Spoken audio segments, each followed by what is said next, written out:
Greetings to your excellencies, distinguished guests, dignitaries, friends, colleagues, professionals, practitioners, and ICID family.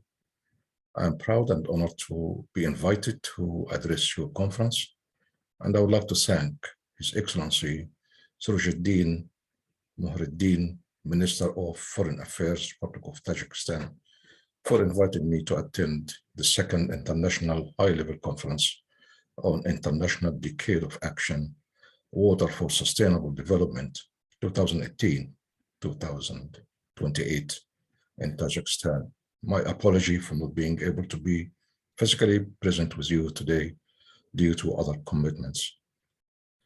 Please let me say a few words about ICID for those who don't know ICID.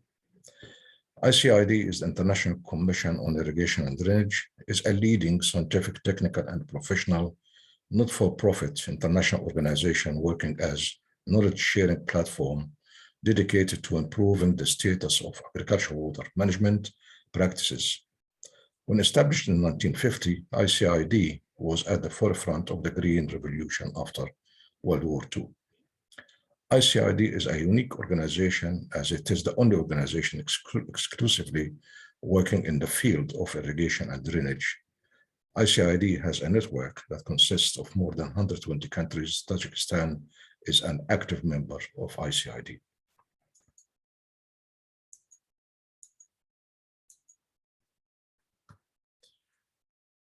The population of the world has increased significantly from 1950 to 1915 to 2000 to 2020.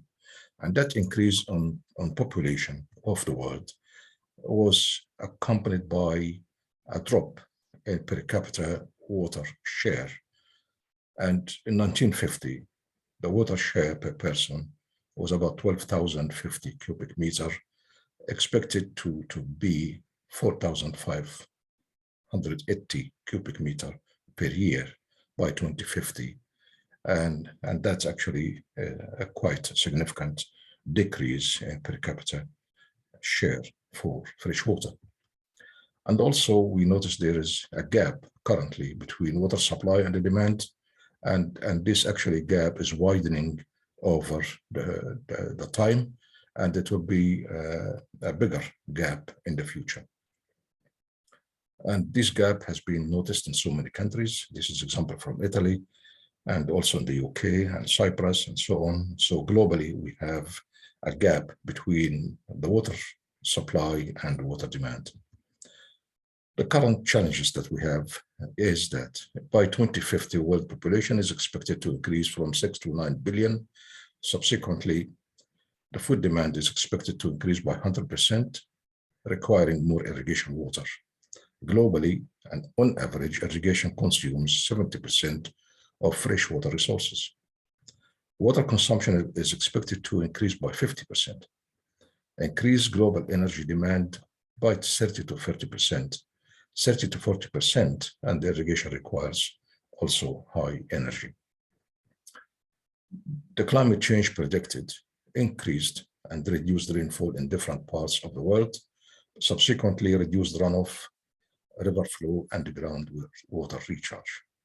The future climate change predicts more frequent extreme events of flood and drought. Irrigation requires a steady water supply throughout the year. Currently, there is an increasing gap between water demand and supply, and by 2030, 40% overall gap between global water supply and demand is expected. So these are the current challenges. The way forward is that we need to increase our water supply to narrow the gap between water demand and supply.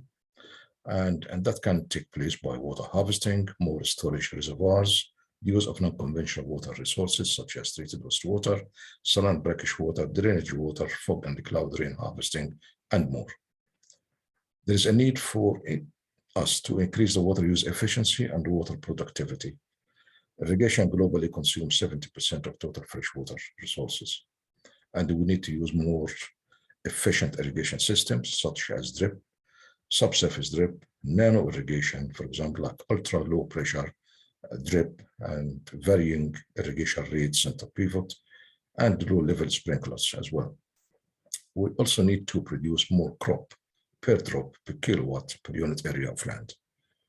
We need to adopt and adapt and mitigate the climate change impact on water use and crop production. So we need to maximize the water productivity, and here there is the new concept now is more crop per drop per kilowatt per area of land, and that's what we really should focus on. And also we have to use more efficient irrigation system from all the way from the reservoirs on up to the field. And also we have to use the most suitable irrigation system that actually uses less water and produces more.